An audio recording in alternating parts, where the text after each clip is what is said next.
Alhamdulillah kita dapat kembali berjumpa di majelis online ini. Sama-sama kita belajar bahasa Arab, khususnya cabang ilmu Nahwu dari kitab Mutamimah Al-Ajurumiyah karya Al-Alamah Muhammad ibni Abdurrahman Ar-Ra'ini Al-Maliki yang terkenal dengan julukan Taqob Al-Hattab rahimahullah ta'ala. Kita masih di bab yang cukup penting dan cukup biasanya orang itu cukup dipusingkan oleh para pembelajar nahwu, yaitu bab mansubatul asma. Alhamdulillah kita sudah mempelajari 4 atau 3 bab, 3 bahasan dalam bab mansubatul asma, yaitu maf'ul bihi, kemudian maf'ul mutlaq, maf'ul fihi. Dan insyaallah pada kesempatan malam hari ini, jika waktunya memungkinkan, kita akan langsung membahas 3 pembahasan sekaligus. Tapi pendek-pendek, tenang aja dan gampang. Yaitu bab tentang maf'ulun li ajlih. Kemudian yang kedua bab maf'ul ma'ahu, dan yang ketiga bab al-musyabbah bil maf'uli bihi. Ikhwati fillah rahimani wa rahimakumullah. Nah, kita langsung saja masuk ke bab yang pertama yang akan kita bahas, yaitu bab al-maf'ul min ajlihi, atau juga disebut maf'ul li ajlihi, atau juga disebut maf'ul lahu. Nabda. Bismillah. Qala musannifu rahimahullah wa ta'ala wa ja'ala al-jannata mathwahu wa iyana wa nafa'ana bi ulumihi fid dharaini amin. Babul maf'uli min ajlihi. Bab tentang maf'ul min ajlihi. Wa yusamma, bab ini dinamakan juga al-maf'ula li ajlihi, dan wa yusamma dinamakan juga al-maf'ula lahu. Semuanya maknanya sama. Nah, ma huwa al-maf'ul min ajlihi? Apa itu maf'ul min ajlihi? Maka penulis menjelaskan wa huwal ismul mansubu alladzi yuzkaru bayanan bisababi wuqu'il fi'li. Yaitu maf'ul min ajli atau maf'ul li ajli adalah isim mansub yang yuzkar disebutkan bayanan dalam rangka menerangkan atau menjelaskan bisababi wuqu'il fi'li. Menjelaskan sebab terjadinya suatu perbuatan. Jadi bagaimana yang telah antum pelajari di nahwu dasar, maf'ul min ajli atau maf'ul li ajli, dia adalah suatu isim mansub yang menjelaskan alasan terjadinya suatu perbuatan. Atau dengan kata lain, dia maf'ul li ajli merupakan jawaban dari pertanyaan 5. Kenapa? Jawaban dari pertanyaan 5 atau 5 itu kenapa? Kenapa perbuatan ini dilakukan? Maka jawabannya adalah maf'ul li ajli. Jelas ya ta'rifnya dari maf'ul li ajli? Langsung saja kita lihat contohnya nahwu qama Zaidun ijlalan li amrin. Qama Zaidun ijlalan li amrin. Zaid berdiri, kenapa dia berdiri? Ijlalan li amrin. Dalam rangka menghormati atau menghargai amr. Maka di sini ada isim mansub yaitu ijlalan. Dan dia ijlalan merupakan maf'ul min ajli atau maf'ul lahu. Karena dia fungsinya di dalam kalimat adalah menjelaskan alasan kenapa si Zaid ini berdiri.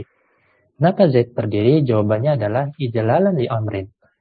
Yaitu karena dia menghormati si Amr. Nah, maka ijlalan adalah maf'ulun lahu atau maf'ulun li ajlihi mansubun. Nah, jelas ya contoh yang pertama. Kemudian contoh yang kedua, wa qasadtuka ibtigha'a ma'rufika. Qasadtuka ibtigha'a ma'rufika. Saya pergi menemui dirimu. Kenapa? Ibtigha'a ma'rufika. Karena ingin mendapatkan kebaikan darimu, atau karena mencari kebaikan dari dirimu. Nah, maka di sini syahidnya adalah isim mansub ibtigoa. Di mana ibtigoa dia merupakan alasan dari fiil qasatuka. Alasan dari perbuatan kenapa saya datang menemui dirimu. Yaitu ibtigoa ma'ruf. Karena saya mencari kebaikan dari dirimu. Mengharapkan atau ya mencari kebaikan dari dirimu. Nah, itulah yang dimaksud dengan maf'ul li ajli. Nah, insyaallah teman-teman pasti sudah paham cara teori tentang maf'ul li ajli. Sekarang kita lanjut akan masuk membahas tentang syarat-syarat maf'ul li ajli. Nah, kita lihat dulu syurut, yaitu syarat-syarat dari maf'ul li ajli. Nah, dalam penggunaannya maf'ul li ajli ini ada beberapa syarat yang disebutkan oleh sebagian ulama. Di sini penulis menyebutkan faqala wa yashtaratu kaunuhu masdaron qalbiyan. Nah, disyaratkan dalam penggunaan maf'ul li ajlihi yaitu kaunuhu masdaron qalbiyan. Dia harus berupa masdar qalbiyan. Nah, ini di sebagian cetakan qalbiyan itu tidak ada. Silakan dicek di cetakan Mutamimah antum. Kalau tidak ada kalimat qalbiyan maka bisa antum tambahkan. Tapi di sebagian nuskhah lain itu ada. Kalau di cetakan ana ada. Wa yustaratu kaunuhu masdarun qalbiyan. Jadi maf'ul li ajli itu disyaratkan harus berupa masdar yang qalbi. Apa itu masdar qalbi? Ya tentu ya qalbi kan berarti hati ya. Nah, maka masdar qalbi adalah dia an yakuna shadiran min af'alil qalb. Yaitu suatu perbuatan yang berasal dari hati. Masdar qalbi. Suatu perbuatan hati. Perbuatan hati dan bukan merupakan perbuatan anggota badan atau anggota tubuh yang nampak atau jawarih istilahnya. Seperti misalkan memukul, pakai tangan kan kelihatan. Maka itu adalah af'alul jawarih. Kemudian misalkan berjalan. Nah, berjalan pakai kaki, pakai af'alul jawarih.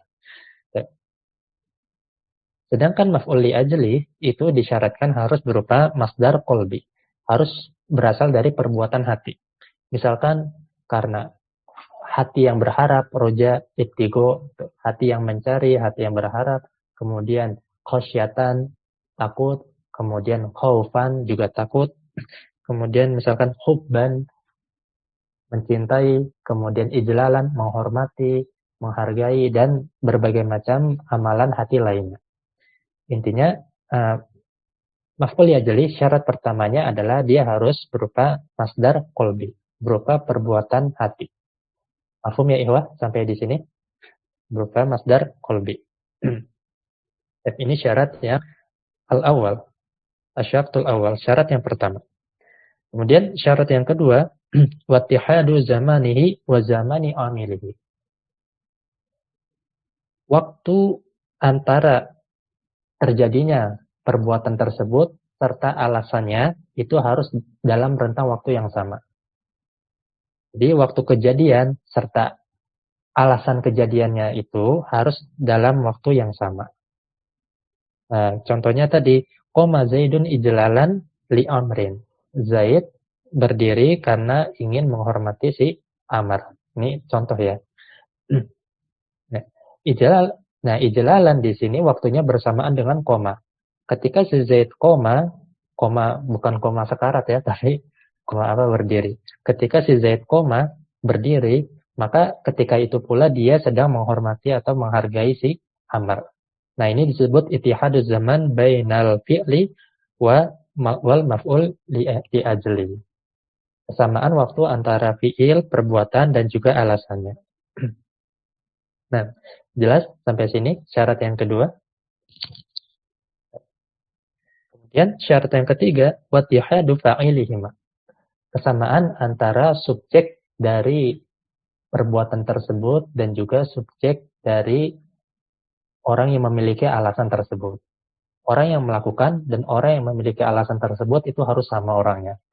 Gak boleh saya berdiri karena, misal saya berdiri karena si Zaid atau Zaid berdiri karena si Muhammad menghormati Amr. Nah, ini orang yang melakukan dan orang yang memiliki alasan itu berbeda.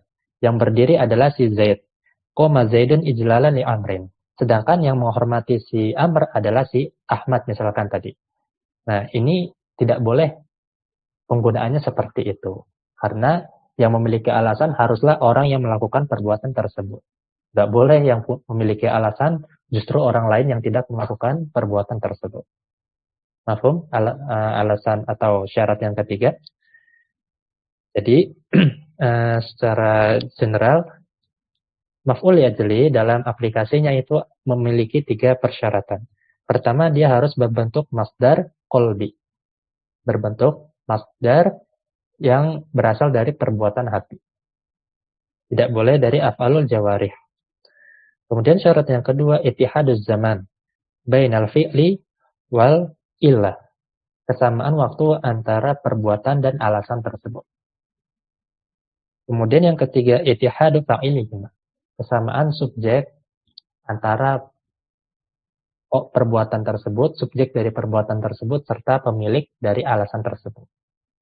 Nah, inilah 3 syarat dari maf'ul li'ajli. Supaya lebih jelas kita akan lihat contohnya. Contohnya, wa qaulihi ta'ala, contoh dari Al-Quran, seperti firman Allah Ta'ala, وَلَا تَقْتُلُوا أَوْلَادَكُمْ خَشْيَةَ إِمْلَاقٍ. Janganlah kalian membunuh anak-anak kalian khasyata imlaku. Karena kalian takut kemiskinan. Karena kalian takut kefakiran. Kalian takut anak-anak kalian itu mengurangi jatah rezeki kalian. Atau mengurangi jumlah gaji kalian. Maka ini larangan untuk membunuh anak-anak karena takut miskin. Nah, perhatikan di sana. Di sini maf'ul ajlihnya yang mana? Yaitu khosyata. Jelas ya, maf'ul ajlinya adalah khosyata. Nah, kita lihat syarat yang pertama adalah maf'ul ajli harus berupa masdar qalbi. Khosyah, takut, dia merupakan masdar qalbi. Khosyah itu masdar dan dia qalbi. Dan dia berasal dari hati, perbuatan hati. Nah, maka syarat pertama itu sudah terpenuhi.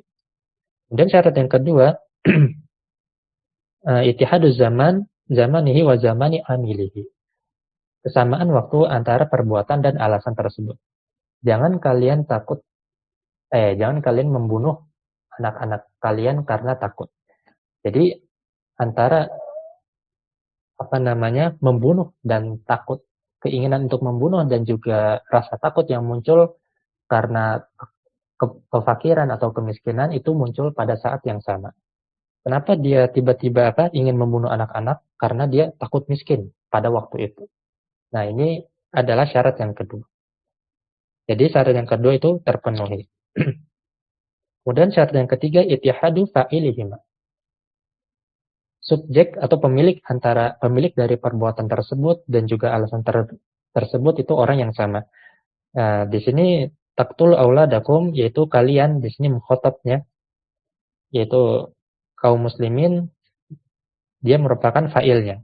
Dia adalah fa'il dari perbuatan taqtulu, perbuatan membunuh. Kemudian pemilik dari alasan tersebut yaitu khosyata imlak juga merupakan orang yang hendak membunuh anak-anak tadi. Jadi antara perbuatan dan alasan itu pemiliknya sama. Sehingga pada ayat ini itu maf'ul ajli terpenuhi ketiga syaratnya. Kemudian contoh yang kedua, wa qoulihi ta'ala yunfiquna amwalahum ibtigha'a maradatillah. Nah, mereka menginfakkan harta mereka. Kenapa mereka menginfakkan harta mereka? Yaitu ibtigha'a maradatillah. Karena mereka mencari ridho Allah Subhanahu wa taala. Nah, maka di sini syaratnya terpenuhi. Pertama ibtigha'a, karena dia kan maf'ul ajlinya adalah ibtigha'a. Nah, ibtigha'a dia maf'ul ajli dan dia berupa masdar. Dia adalah masdar. Kemudian dia masdar qalbi, yaitu hati yang mencari sesuatu. Hati yang mencari sesuatu. Nah, dia jadi masdar qalbi. Kemudian yang kedua, syarat yang kedua itu kesamaan waktu. Nah, ketika mereka menginfakkan harta mereka, ketika itu pula mereka sedang berharap ridha Allah Subhanahu wa taala. Jadi ada kesamaan waktu antara perbuatan dan alasan. Nah, kemudian yang ketiga, kesamaan pemilik. Ya, mereka yang menginfakkan dan mereka pula yang berharap akan ridha Allah Subhanahu wa taala. Nah, itulah contoh penggunaan maf'ul ajli di dalam Al-Qur'an. Insyaallah mafhum ya, jelas ya. Nah, sekarang kita akan melihat beberapa contoh di mana maf'ul ajli itu tidak memenuhi syarat-syaratnya sehingga tidak boleh kita gunakan di dalam kalimat. Kita akan melihat beberapa contoh di mana maf'ul ajli itu tidak memenuhi syarat-syaratnya sehingga tidak boleh kita gunakan di dalam kalimat. Nah, faqala al-muallif wala yajuzu ta'ahabtu as-safaru. Tidak boleh kita mengatakan ta'ahabtu as-safaru.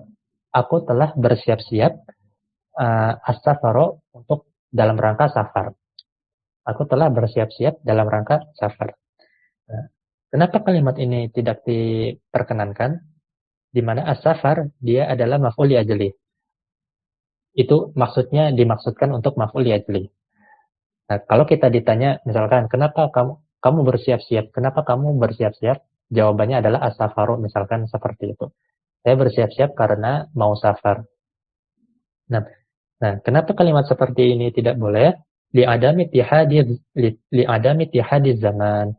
Karena waktunya itu tidak sama. Bersiap-siapnya sekarang atau bahkan telah lewat, tapi safarnya masih besok. Atau misalkan masih minggu depan. Atau malah tahun depan. Nah, ketidaksamaan antara perbuatan yang telah dilakukan dan juga alasan dari perbuatan tersebut ini menunjukkan ada syarat maf'ul ajli yang tidak terpenuhi. Sehingga kita tidak boleh mengucapkan ta'ahabtu as-safaru. Saya telah bersiap-siap untuk safar atau karena safar. Jika kita memaksudkan as-safar di sini adalah maf'ul li ajli. Ini contoh penggunaan yang salah yang pertama. Kemudian contoh yang kedua, walajituka mahabbataka iyaya. Tidak boleh pula kita mengatakan jituka mahabbataka iyaya. Saya datang menemuimu karena kamu cinta kepada saya. Karena kecintaanmu kepada saya. Nah, kenapa kalimat ini tidak boleh? Li'adami ittihadil fa'il. Karena pemilik perbuatan dan pemilik alasan itu orang yang berbeda. Yang datang saya, yang cinta kamu. Jadi antara pemilik perbuatan dan alasan adalah orang yang berbeda. Sedangkan maf'ul ajli disyaratkan subjek dan juga pemilik alasan haruslah orang yang sama. Nah, jelas sampai sini? Kemudian jika timbul pertanyaan bagaimana kalau kita ingin mengatakan saya ingin bersiap-siap untuk safar. Atau kita ingin mengatakan saya datang kepadamu karena kamu memang mencintai saya. Nah, kalau kita ingin mengatakan seperti itu, maka kita tidak boleh menggunakan uslub maf'ul li ajli secara langsung, secara vulgar. Yaitu dengan langsung menasabkan isim yang kita maksudkan untuk maf'ul li ajli. Tapi kita harus memakai cara alternatif, cara lain. Maka penulis menyebutkan bal yajibu jarruhu bilam. Untuk mengucapkan kalimat di atas, maka yajibu jarruhu bilam. Wajib kita menjarkan isim tersebut dengan huruf lam taklil. Dengan huruf lam taklil. Lam yang artinya karena. Nah, maka takulu, maka kamu bisa mengatakan, antum bisa mengatakan ta'ahabtu lissafari. Saya bersiap-siap lissafari untuk safar besok misalkan. Nah, dengan tambahan lam taklil yang merupakan bagian dari huruf jar. Kemudian contoh yang kedua, gimana kalau kita mau mengatakan saya datang menemuimu karena kamu cinta pada saya? Maka kita katakan jituka limahabbatika iyaya. Saya datang kepadamu limahabbatika iyaya. Dengan kita tambahkan huruf jar sebelum masdar qalbi yaitu mahabbah. Jituka limahabbatika iyaya. Saya datang menemuimu karena kecintaanmu kepada saya. Dan menambahkan huruf jar di depan. Nah, Mafhum ikhwah sampai di sini? Ada yang mau ditanyakan dulu?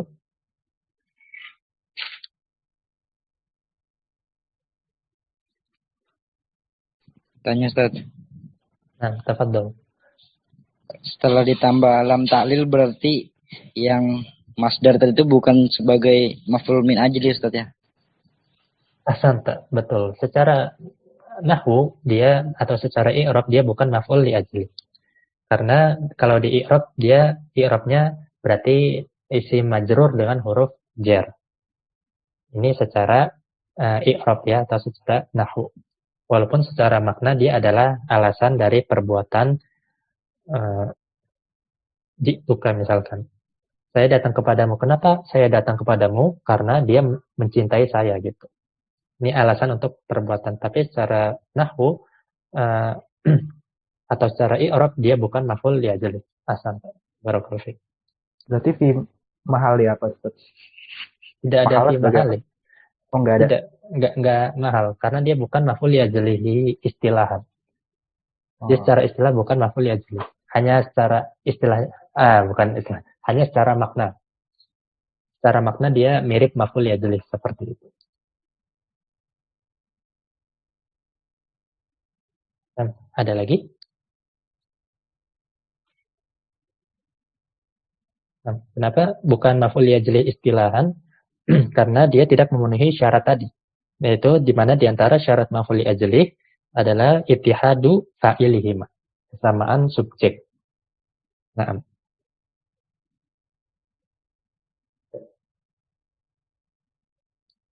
ikhwah. Demikian pembahasan tentang maf'ul li ajli. Selesai. Gampang kan? Oh ya, sebelum kita lanjut ke pembahasan sebelumnya, ada yang ingin saya tambahkan sedikit tentang maf'ul li ajli. Maf'ul li ajli itu sendiri, isim mansubnya itu sendiri, itu ada 3 bentuk. Ada 3 bentuk. Dan mungkin Anda share screen ya untuk memudahkan. Jadi maf'ul li ajli itu ada yang dia nakiroh, dalam bentuk nakiroh. Seperti contoh-contoh yang telah kita sebutkan. Misalkan tadi, Zaidun ijlalan li amrin. Ijlalan kan dia adalah isim nakiroh, ya kan? Nah, kemudian contoh yang lain apa tadi? Qasatuka ibtigo'a yang nakiroh dan tidak mudhof. Contohnya adalah apa tadi ya? Oh, enggak ada contohnya malah. Cuma satu aja. Qama Zaidun ijlalan li amrin. Ya, jadi maf'ul li ajli itu ada 3 kemungkinan. Bisa jadi yang pertama dia adalah isim nakirah dan tidak diidofakan. Kemudian yang kedua dia ada alif lam dan yang ketiga dia diidofakan. Al-maf'ul li ajli itu ada 3. Yang pertama dia mujarrad. Yang pertama dia mujarrad min al wal idofah. Dia tidak ada alif lam dan tidak pula diidofakan. Nah, contohnya tadi qoma Zaidun ijlalan li amrin. Nah, untuk maf'ul li ajli tipe yang pertama ini, maka dia mayoritasnya atau kebanyakan dia itu mansub. Dia mansub sebagai maf'ul li ajli.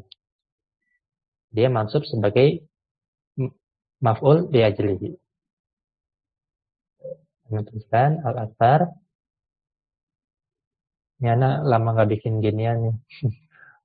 Apaan? Lagi tempat-tempat al-athar. Mana itu? Al-athar nasbuhu. Nah, untuk tipe yang pertama, maka kebanyakannya itu maf'ul li ajlihnya langsung dimansubkan. Qama Zaidun ijlalan li amri. Ini tipe yang pertama.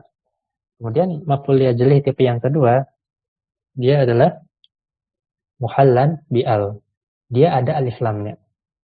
Sehingga hal ini menunjukkan maf'ul li ajlih tidak harus berupa isim nakirah. Tapi dia bisa juga ada alif lamnya. Nah, muhallan bi'al. Maka ketika dia maf'ul ajlihnya itu ada alif lamnya, makanya yang banyak adalah al-aktsar jarruhu bi harfi ta'lil. Nah, kebanyakannya itu dijarkan dengan huruf jar yang bermakna ta'lil atau biasanya adalah lam. Biasanya huruf jar lam. Kemudian yang ketiga, dia mudhof, dia diidofakan kepada isim yang lain. Nah, maka ketika ini yastawi al-amro. Sama aja, nggak ada afdoliyah, mana yang lebih baik. Tapi sama saja mau dimansubkan ataupun antum tambahkan huruf jar. Contoh yang dimudhofkan adalah tadi di ayat wala taqtulu auladakum khasyata imlaq. Di mana khasyah itu diidofakan kepada imlaq. Kemudian juga ayat yunfiquna amwalahum ibtigha'a maradatillah. Di mana maf'ul ajlihnya ibtigha'a diidofakan kepada maradatillah. Maka ketika itu kita bisa menasabkannya ataupun dengan menambahkan huruf jar di depannya. Nah, untuk contoh yang tipe yang ketiga ini, di mana maf'ul ajlihnya itu diidofakan kepada kata lainnya, jadi dia bisa dimansubkan ataupun bisa dijarkan dengan huruf jar. Itu misalkan contoh dimansubkan di contoh-contoh yang sudah kita sebutkan di kitab yang ada di kitab Mutamimah. Sedangkan contoh untuk dijarkan yaitu di surat Al-Baqarah ayat 74, wa inna minha lama yahbitu min khasyatillah. Nah, di antara hati manusia itu ada yang mudah tersentuh dengan mudah luluh karena rasa takut kepada Allah. Di mana di sini khasyah dia aslinya adalah maf'ul ajlih. Artinya bisa kita nasabkan. Bisa kita katakan wa inna minha lama yahbitu khasyatullahi dengan menasabkannya. Tapi berhubung dia itu diidofakan kepada kata lainnya, maka kita punya pilihan mau kita mansubkan ataupun kita jarkan dengan huruf jar yang bermakna ta'lil. Contohnya min ta'lil di sini. Jadi sama saja yastawil amron. Sama saja mau dimasukkan ataupun dijarkan dengan huruf jar ketika maf'ul ajlihnya berupa isim yang idofah kepada kata lainnya. Nah, itu saja tambahannya. Jadi maf'ul ajlih tidak harus isim nakirah ya, boleh didofahkan, boleh pula dengan ada alif lam. Nah, ada yang mau ditanyakan apa di sini? Berarti yang bentukan dua yang bisa dimasukin lam ta'lil atau huruf jar, dia posisinya sebagai maf'ul ajlih. Ketika dimasuki huruf jar. Iya, yang tadi min khasyatillah.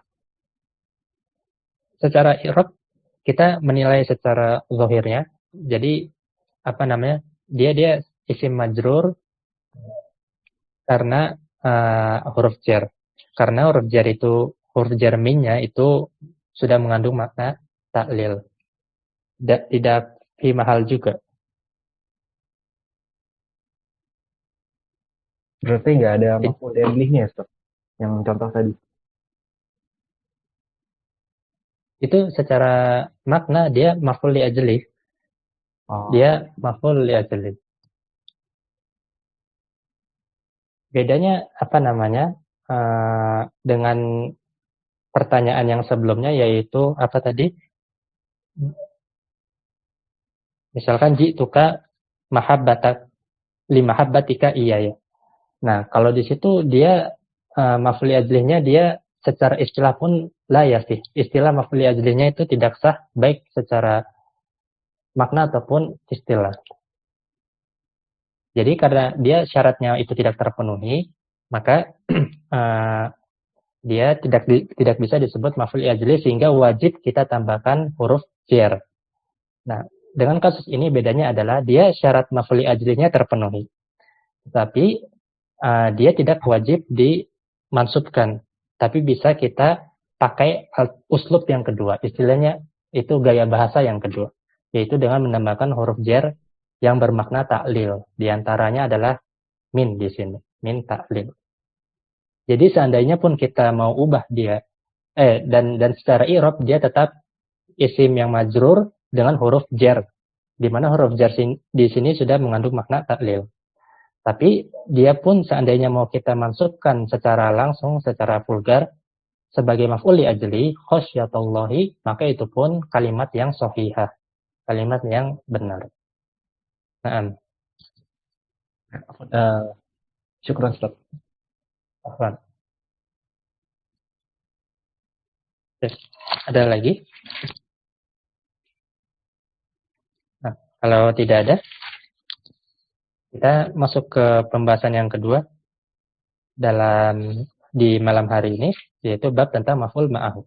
Nah, ini juga gampang insyaallah. Namanya bab tentang maf'ul ma'ahu,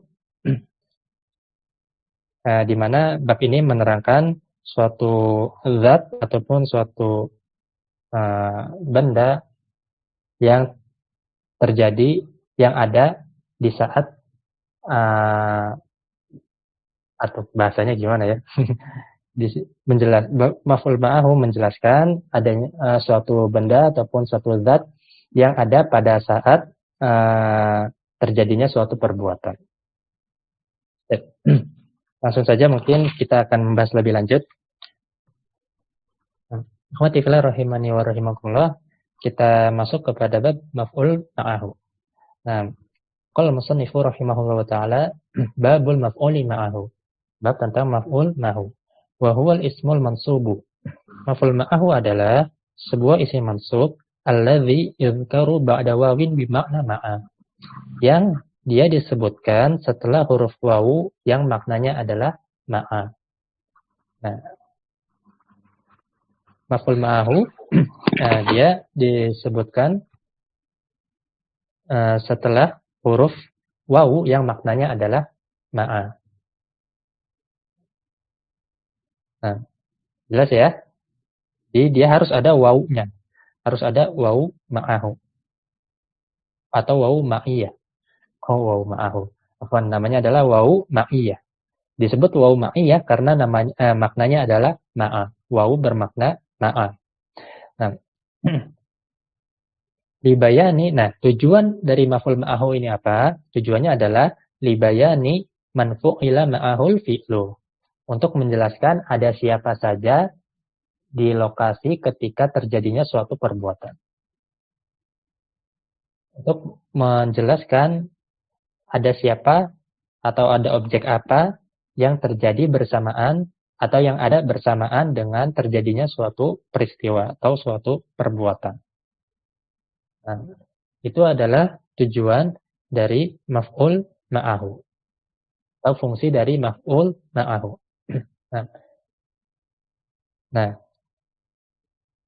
kemudian penulis menyebutkan syarat dari maf'ul ma'ahu.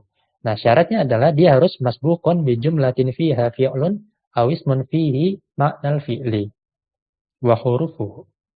Nah, tapi maf'ul ma'ahu dia harus masbuq, harus didahului dengan suatu jumlah, suatu kalimat yang fiha fi'lun, yang ada fi'ilnya atau kata kerjanya. Nah, jadi maf'ul ma'ahu itu harus ada fi'ilnya sebelumnya. Atau ismun fihi ma'nal fi'li wa hurufuhu. Ataupun suatu isim yang dia ini memiliki makna fi'il ataupun memiliki huruf-huruf fi'il. Atau dengan kata lain bisa juga berarti masdar ataupun isim fa'il ataupun selainnya. Yang mana dia merupakan derivat dari atau tasrifan dari fa'il dari fi'il itu sendiri.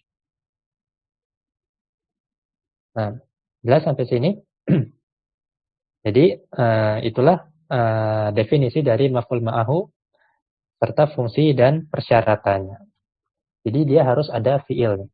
Tidak boleh kita mengatakan suatu kalimat dan tidak ada fi'ilnya di sana ataupun isim yang merupakan tasrifan dari fi'il tersebut. Nah, supaya lebih jelas, kita akan melihat contohnya. Nahwu, di sini penulis mencontohkan ja'al amiru wal jaisya.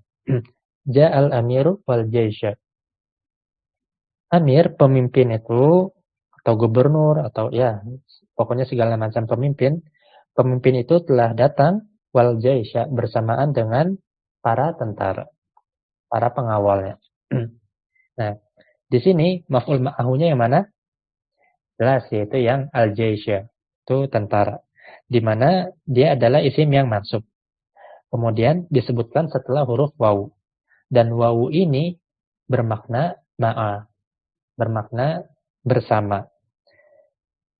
Nah, dan ini adalah wawu ma'iyah. Nah, sebelum wawu ma'iyah beserta maf'ul ma'ahunya, itu ada fi'ilnya, yaitu ja'a. Sehingga komplitlah persyaratan dari maf'ul ma'ahu. Ja'al amiru wal jaisya. Para pemimpin itu, seorang pemimpin itu datang bersamaan dengan datangnya para tentara. Ini contoh yang pertama. Kemudian contoh yang kedua, wastawal ma'u wal khasyabata. Nah, air itu naik, kemudian apa namanya? Ya, air itu naik meninggi wal khasyabata. Nah, bersamaan atau sejajar dengan pohon. Mungkin terjemahan enaknya gitu ya. Air itu naik sehingga selevel dengan pohon gitu. Air itu, permukaan air itu naik atau meninggi hingga selevel dengan apa namanya? Sejajar dengan pohon, batang pohon. Nah, di sini maf'ul ma'ahunya yang mana? Itu khosyabata. Khosyabata dia adalah isim mansub. Disebutkan setelah wawu ma'iyah. Nah, dia disebutkan ini karena dia itu terjadi bersamaan dengan naiknya air, naiknya level permukaan air. Ketika level permukaan air itu naik, maka di sana ada batang pohon yang langsung bersentuhan dengan air yang sedang naik permukaannya tersebut. Nah, inilah disebut maf'ul ma'ahu. Nah, fiilnya mana? Fiilnya adalah istawa. Istawa adalah fiil. Ya, makna istawa adalah irtafa'a, yaitu naik, meninggi. Nah, ini contoh yang kedua. Kemudian contoh yang ketiga, wa ana sa'irun wa naila. Ana sa'irun wa naila. Saya berjalan wa naila bersamaan dengan sungai Nil. Maksudnya bersebelahan dengan sungai Nil. Sehingga ketika saya berjalan, maka ada sungai Nil yang membersamai perjalanan saya. Nah, itulah maf'ul ma'ahu. Nah, an-naila dia maf'ul ma'ahu, isim mansub. Yuzkar ba'da waw. Disebutkan setelah huruf waw, di mana huruf waw ini adalah waw ma'iyah, bermakna ma'a. Kemudian dia disebutkan masbukon, sebelumnya ada sa'ir, di mana sa'irun adalah isim fa'il dari sa'ro yasiru. Sa'ro yasiru yang bermakna berjalan. Nah, sehingga ada isim yang memiliki makna fi'il ataupun tersusun dari huruf-huruf penyusun fi'ilnya, yaitu sa'irun. Maka terpenuhilah syarat-syarat dari maf'ul ma'ahu. Nah, itulah definisi dari maf'ul ma'ahu. Ya, intinya dia menjelaskan ada siapa atau objek apa ataupun person tertentu yang ada di saat terjadinya suatu perbuatan. Seperti sungai Nil yang ada ketika saya berjalan. Kemudian batang pohon yang ada ketika permukaan air itu level permukaan air itu meninggi. Kemudian al-jaish yaitu para pasukan, para pengawal yang telah hadir, yang hadir bersamaan dengan datangnya al-amir, yaitu si pemimpin. Nah, kalau tidak ada yang ditanyakan, kita akan masuk. Nah, di sini ada halatul ismi al-waqi' ba'dal wawi. Ada pembahasan tentang keadaan isim yang terletak setelah huruf waw. Mungkin antum sedikit tergelitik pikirannya ketika membaca contoh ja'al amir wal jaisyu. Setelah datang, gubernur itu datang bersamaan dengan hadirnya para pengawal. Kenapa nggak dikasih waw atof saja? Bisa nggak kira-kira? Kalau dikasih waw atof. Wawunya kita jadikan waw ataf, bukan waw ma'iyah. Jadi kita katakan ja'al amiru wal jaishu. Nah, bisa nggak kira-kira? Jawabannya ada di pembahasan selanjutnya. Jawabannya ada di pembahasan selanjutnya, yaitu kondisi atau keadaan isim yang terletak setelah huruf wawu. Nanti akan ada 3 kondisi yang itu akan mempengaruhi hukum dari isim yang terletak setelah huruf wawu tersebut. Apakah dia wajib mansub, ataukah tidak boleh, atau hanya boleh mansub, ataukah justru lebih utama diatofkan, tidak dimansub. Ikhwati fillah rahimani wa rahimakumullah. Nah, kita akan membahas tentang keadaan isim yang terletak setelah huruf waw. Nah, contohnya tadi ja'al amiru wal jaisya. Nah, bolehkah kita mengatofkan, menjadikan wawunya waw atof sehingga kita mengatakan ja'al amiru wal jaisyu? Ataupun misalkan wastawal ma'u wal khosyabata. Bolehkah kita jadikan wawunya waw atof sehingga kita mengatofkan khosyabah kepada al-ma dan kita membacanya dengan marfu wastawal ma'u wal khosyabatu dan seterusnya. Nah, faqala al-musannifu rahimahullah, penulis Al-Hattab rahimahullah mengatakan. Nah, untuk isim yang terletak setelah huruf wawu, di sini kita belum mendefinisikan huruf wawunya apa ya. Tidak langsung memutuskan itu wawu ma'iyah atau wawu atof. Tapi ini kita masih melihat dulu.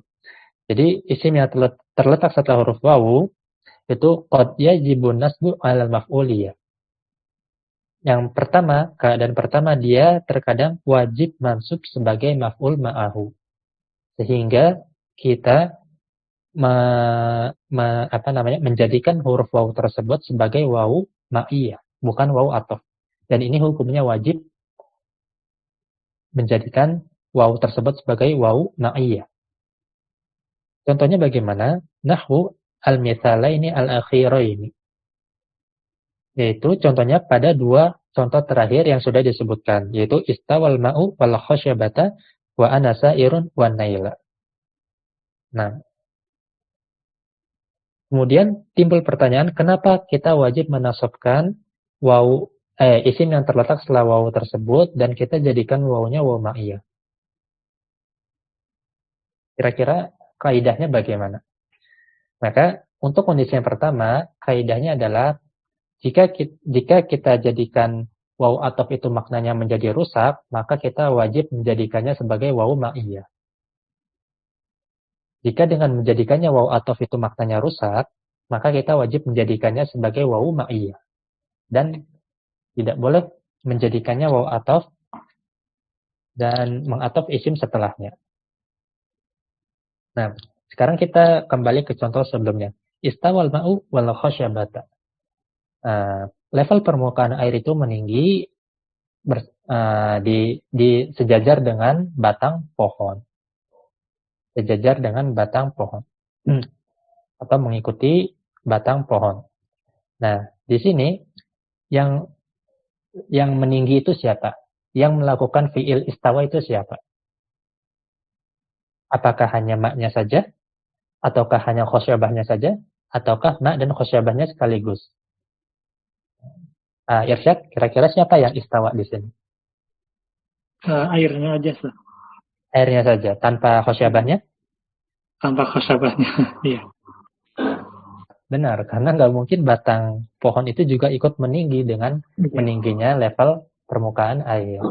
Karena kan batang permukaan itu dia tetap ya, dia tetap. Yang berubah itu, yang istawa itu adalah level permukaan air. Maka kalau kita atofkan, jadikan wawu itu wawu atof, dan kita atofkan khosyabah kepada ma, maka maknanya akan rusak. Karena ini berakibat si khosyabah ini itu akan ikut istawa. Si khosyabah ini akan ikut meninggi. Nah, tentu ini maknanya rusak. Sehingga kita wajib menasabkan khosyabah dan menjadikan wawunya wawu ma'iyah. Kemudian contoh yang kedua, anasa irun wa naila. Nah, yang berjalan siapa di sini? Saya ataukah Sungai Nil juga? Jelas, cuma kita doang. Cuma saya. Anil itu kan cuma dia saja. Tapi dia karena panjang kan, kita berjalan di sepanjang sungai Nil seakan-akan membersamai kita. Padahal yang berjalan hakikatnya hanya kita. Sehingga kalau kita jadikan dia waw atau nanti maknanya akan rusak. Karena berakibat kita menganggap Nil itu ikut berjalan. Sebagaimana kita berjalan. Nah, kemudian contoh selanjutnya, la tanha 'anil qabihi wa ityanahu. Nah, di sini juga kita wajib menasabkan ityan, di mana maf'ul sebagai maf'ul ma'ahu. Dan wawunya kita jadikan wawu ma'iyah. Nah, kenapa kita wajib menasabkan? Dan apa efeknya kalau kita jadikan dia wawu ataf? Dijelaskan contoh ini. La tanha 'anil qabihi wa ityanahu. Kenapa kita wajib menasabkan isim setelah wawu? Maknanya apa kalau kita jadikan ataf? Mungkin ada maknanya enggak, kalau itu beda, ada khilaf di makna mungkin. Iya, benar. Memang maknanya nanti jadi rusak. Nah, yang Anda tanyakan kenapa maknanya jadi apa kalau kita jadikan dia ataf? Nah, la tanha 'anil qabihi wa ityanahu itu kan kalau kita jadikan wawu ma'iyah dan kita jadikan ityan dia sebagai maf'ul ma'ahu, maka maknanya adalah janganlah kamu melarang dari keburukan wa ityanahu dan tapi di saat yang bersamaan kamu melakukannya. Ini kalau maknanya adalah wawu ma'iyah. Janganlah kamu melarang dari keburukan, tapi di saat yang bersamaan kamu melakukannya. Nah, jelas ya? Itu kalau kita jadikan dia wawu ma'iyah. Nah, inilah makna yang benar. Sehingga kita wajib menasabkan ityan sebagai maf'ul ma'ahu. Nah, kenapa apa efeknya kalau kita jadikan dia wawu ataf? Kalau kita jadikan dia wawu ataf, maka maknanya akan menjadi rusak. Betul, akan menjadi rusak. Karena maknanya la tanha 'anil qabihi wa ityanihi. Janganlah kamu melarang dari keburukan dan melakukannya. Janganlah kamu melarang orang dari perbuatan buruk dan melakukannya. Kira-kira maknanya gimana kalau kita jadikan ataf? Janganlah kamu melarang seseorang melakukan perbuatan buruk dan melakukannya. Atau antum sudah paham maksud? Kalau jadi waw ataf itu bukan ada jeda waktu gitu kalau Ustaz untuk perbuatannya itu Ustaz. Kayak contohnya misalkan ja'al amiru wal jaisu misalkan. Pemimpin telah datang. Nah, selang beberapa waktu tentara-tentaranya datang juga gitu Ustaz. Enggak, kalau waul ataf itu beda dengan fa ataupun summa yang memiliki makna tartib. Kalau waw itu limut lakil jam untuk menggabungkan secara mutlak. Tidak ada kaitannya dengan waktu. tidak menunjukkan tartib, tidak menunjukkan urutan. Oh iya nih. Udah kepikiran. La tanha 'anil qabihi wa ityanihi. Janganlah kamu melarang orang dari perbuatan buruk. Nah, karena di sini ityan dia itu diatafkan kepada qabih, di mana qabih dia merupakan isim majrur yang muta'alliq dengan tanha. Maka maknanya adalah janganlah kamu melarang orang dari perbuatan buruk dan janganlah kamu melarang orang melakukannya. Jadi kalau kita atofkan, jadikan dia waw atof, justru kita jangan melarang orang melakukan perbuatan buruk. Padahal kan seharusnya kita melarang orang melakukan perbuatan buruk kan? Bukan tidak ada la nahiyah di situ. Justru seharusnya kita melarang orang dari perbuatan buruk. Tapi kalau kita jadikan dia waw atof kepada qabih, di mana qabih merupakan isim jar yang memberikan keterangan untuk tanha, maka maknanya menjadi janganlah kamu melarang orang dari perbuatan buruk dan janganlah kamu melarang orang melakukannya. Nah, sudah mafhum ya? Kira-kira jangan melarang orang melakukan perbuatan buruk. Kan ini kalimat yang keliru. Seharusnya kita melarang orang lain dari perbuatan buruk. Nah, cukup menghabiskan banyak waktu cari kata-kata yang sederhana. Baik. Kemudian kita lanjut ke contoh selanjutnya, yaitu mata Zaidun wa tulu'u syamsi. Nah, ini cukup mudah dipahami, cukup mudah dicerna. Zaid meninggal bersamaan dengan bersamaan dengan terbitnya matahari. Nah, kalau kita jadikan waw athof, maka maknanya akan menjadi rusak. Zaid meninggal, atau dengan bahasa lain, Zaid dan terbitnya matahari itu meninggal. Nah, Zaid dan terbitnya matahari itu meninggal. Nah, ini maksudnya apa? Terbitnya matahari itu kok bisa meninggal? Maka ini karena maknanya rusak, kalau kita jadikan waw athof, maka kita wajib menjadikan wawnya waw ma'iyah dan isim setelahnya mansub sebagai maf'ul ma'ahu. Dan juga firman Allah Ta'ala, fa'ajmi'u amrakum wa syuraka'akum.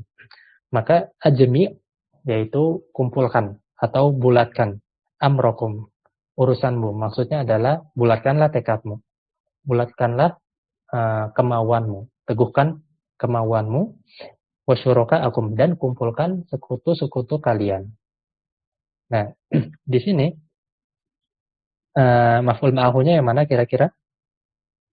Yaitu yang syuraka'akum. Ajmi' fi'il amr, waw di situ waw domir mutasil waw jamaah, dia adalah fa'ilnya dari ajmi'u fi'il amr. Kemudian amro dia mansub sebagai maf'ulun bihi, maf'ul bih dari ajmi'u. Kumpulkanlah atau bulatkanlah tekadmu, teguhkanlah kemauanmu. Kemudian wasyuraka'akum. Nah, waw di sini wawnya adalah waw ma'iyah. Syuraka'a dia adalah maf'ul ma'ahu. Syuraka'a dia adalah maf'ul ma'ahu. Nah, di sini kenapa kita wajib menjadikan dia maf'ul ma'ahu? Karena dijelaskan oleh sebagian ulama, ajmi' fi'il ajma'a yujmi'u ijma'an, itu dia memiliki objek atau selalu berkaitan dengan objek yang maknawi, bukan hissi. Objek yang lahiriah. Batiniyah, bukan lahiriah. Bukan berupa fisik. Objeknya itu non fisik. Kalau ajmi, kalau fi'il ajma'a yujmi'u ajmi. Tapi dia objeknya selalu berupa non fisik atau batin. Contohnya adalah amrokum, yaitu tekad, kemauan, dan kegigihan, dan seterusnya. Nah, sedangkan syuraka adalah sekutu-sekutu. Di mana sekutu ini adalah merupakan zat yang hissiyah, zat yang kasat mata, terlihat secara kasat mata. Patung, berhala, dia adalah zat yang hissiyah, zat kasat mata. Sehingga ajmi itu tidak cocok dijadikan sebagai fi'il dari syuraka. Kalau kita atofkan syuraka kepada amrokum, kita jadikan waw atof, maka ini akan berakibat pada fi'il ajmi yang seharusnya itu digunakan untuk objek yang bersifat batin, akan meluas kepada objek yang bersifat lahir ataupun fisik ataupun kasat mata. Nah, sehingga pada ayat ini kita wajib menasabkan syuraka'a sebagai maf'ul ma'ahu dan menjadikan wawunya adalah waw ma'iyah. Nah, mafhum ya, sampai di sini. Ini adalah kondisi yang pertama. Nah, jadi itulah kondisi pertama di mana kita wajib menasabkan isim setelah waw dan kita jadikan wawunya waw ma'iyah. Kaidahnya bagaimana? Yaitu jika dengan menjadikannya waw atau maknanya rusak, maka kita wajib menjadikannya waw ma'iyah. Nah, sekarang kita masuk ke kondisi isim yang kedua, yaitu waqad yatarajjahu 'alal atfi. Nah, terkadang isim yang terletak setelah waw itu justru lebih baik kita jadikan sebagai ma'tuf. Dan wawnya kita jadikan waw athof, bukan sebagai waw ma'iyah. Nah, Kapan itu? Nah, contohnya adalah kumtu wa zaidan. Kumtu wa zaidan. Saya berdiri dan bersamaan dengan si Zaid. Nah, maka pada contoh ini, kumtu wa zaidan, saya berdiri bersama dengan si Zaid juga berdiri. Pada contoh ini, Zaidan itu wajib, bukan wajib, tapi lebih baik kita jadikan dia mansub sebagai maf'ul ma'ahu. Dan wawunya adalah wawu ma'iyah. Kenapa? Kalau kita jadikan wawu atof, apa efeknya? Kira-kira kalau dijadikan Z di situ dijadikan wawu atof, itu dia atofnya kemana? Menurut antum? Kumtu wa Zaidun. Saya dan Zaid berdiri. Nah, kalau kalimatnya seperti itu, Zaidun kembali kemana kira-kira? Atofnya kemana? Ke domir tuh, Ustaz. Ahsanta. Ke domir tu. Di mana domir tu adalah domir muttasil, domir rofa yang muttasil. Nah, para ulama nahwu menjelaskan mengatof isim zahir kepada domir muttasil secara langsung tanpa ada pemisah bighairi fasilin, maka itu tidak bagus atau bukan uslub yang utama. Karena yang lebih baik adalah mengatof, kita bisa mengatof isim zahir kepada domir muttasil rofa, tetapi harus ada fasil, tetapi ada pemisah antara domir fiil dan domirnya dengan isim zahir tersebut. Nah, sedangkan di sini tidak ada fasil, tidak ada pemisah. Kalau kita jadikan wawu atof ya, maka kumtu domir fiil plus domir mutasil, kemudian wawu atof, kemudian isim zahirnya. Tidak ada pemisah sama sekali. Seandainya ada pemisah, maka kita boleh mengatofkannya dari isim zahir kepada domir muttasil. Nah, itulah kondisi yang kedua. Jadi yang kedua adalah kita lebih baik menjadikannya sebagai wawu ma'iyah. Anda salah menjelaskan tadi kayaknya ya. Anda ulang sekali lagi. Yang kedua, waqad yatarajjahu 'alal atfi. Menjadikannya sebagai wawu ma'iyah itu lebih baik daripada menjadikannya sebagai wawu ataf. Anda ralat ya, kayaknya tadi Anda salah ucap. Kondisi yang kedua, menjadikannya sebagai wawu ma'iyah dan isim setelahnya sebagai maf'ul ma'ahu itu lebih baik daripada menjadikannya wawu ataf dan isim setelahnya itu ma'tuf. Nah, kaidahnya tadi, contohnya yaitu misalkan ketika kita ingin mengatofkan isim zahir kepada domir muttasil tanpa adanya pemisah. Nah, kalau tidak ada pemisah, maka lebih baik kita menjadikannya sebagai wawu ma'iyah dan isim setelahnya sebagai maf'ul ma'ahu. Kumtu wa Zaidan, dengan menasabkan Zaidan. Tapi kalau ada pemisah, maka kita boleh menjadikan atau mengatofkannya secara mengatofkan isim zahir tersebut kepada domir muttasil. Misalkan kumtu fitoriki wa Zaidun, misalkan seperti itu. Kumtu fitoriki wa Zaidun. Nah, maka Zaidun di sini atof kepada domir muttasil. Tapi ada fasil, ada pemisah, yaitu fitoriki, ada jar dan isim majrur, ada jar majrurnya. Nah, ini kondisi yang kedua. Kemudian kondisi yang ketiga dan yang terakhir adalah waqad yatarajjahul atafu alaihi. Nah, justru yang lebih baik kita jadikan dia sebagai wawu atof, bukan menjadikannya sebagai wawu ma'iyah. Nah, kapan? Nahwul misal al-awwal, seperti contoh yang pertama, yaitu ja'al amiru wal jaishu. Telah datang amir dan jaish. Nah, kalau kita lihat di sini, maka itu al-jaish itu bisa kita atofkan secara langsung. Atof isim zahir kepada isim zahir. Dan jika kita atofkan tidak merusak makna. Maka kalau seperti ini keadaannya, kita atofkan saja. Itu yang lebih baik. Dan lebih jelas secara i'rab. Tidak memusingkan. Nah, kemudian juga contohnya wa nahwu ja'a Zaidun wa Amrun fal atfu fihi ma wa fi ma asbahahuma arjahu li'annahu al-aslu. Maka mengatofkan, menjadikannya sebagai wawu ataf pada kedua contoh tadi, ja'a Zaidun wa Amrun, ja'al amiru wal jaishu, itu lebih baik karena li'annahu al-aslu. Karena itu adalah hukum asalnya. Karena itu adalah hukum asalnya. Nah, atau dari isim mudhahir kepada isim mudhahir, kemudian juga secara makna itu tidak merusak, maka kita jadikan saja dia waw atof. Karena itu adalah hukum asalnya. Sampai sini ada yang mau ditanyakan, Ikhwah? Tanya Ustaz. Betul. Berarti yang contoh pertama itu Ustaz, kalau secara makna berarti sama aja Ustaz ya. Mau dia waw ma'iyah atau waw atof berarti maknanya sama. Tidak ada yang membedakannya Ustaz gitu. Secara makna kalau kita dalami itu sama. Karena kalau misalkan kita jadikan dia waw ma'iyah, maka kedatangan Amir itu dibersamai dengan adanya al-jaish di lokasi tersebut. Jadi al-jaish itu sudah ada di lokasi ketika Amir itu datang. Jadi kan artinya sama-sama datang, ya kan? Sama-sama ada di tempat. Nah, atau kalau kita jadikan dia waw atof, al-Amir sama al-jaish itu sama-sama datang. Dan waw atof itu, ingat sekali lagi, limut laki al-jamu'.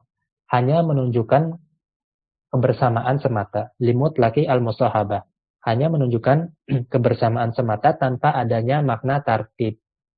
Tidak ada makna urutan di sana.